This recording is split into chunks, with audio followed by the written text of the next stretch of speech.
গুলি করে হত্যা করেছে, এই দেশের হাজারো মানুষ গুম করেছে। তাদের কারণে এই 5ই আগস্টে স্বাধীনতা উদযাপন করেছে 71-এর চেয়েও বেশি। বন্ধুরা আমার, বাংলাদেশ জাতীয়তাবাদী দল সারা বাংলাদেশে এই আওয়ামী লীগের এত নিষ্পেষণ, এত রকমের অত্যাচার, খুন গুম করার পরেও কোন নেতা জাতীয়তাবাদী দলকে ছেড়ে যায় নাই। আর আওয়ামী লীগ মাত্র ক্ষমতা থেকে সরে যাওয়ার পর বিএনপির পা চাচ্ছে বিএনপি করার জন্য।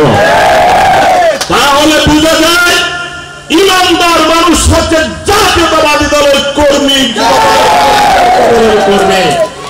বন্ধুরা আমার, 8 সালের নির্বাচনের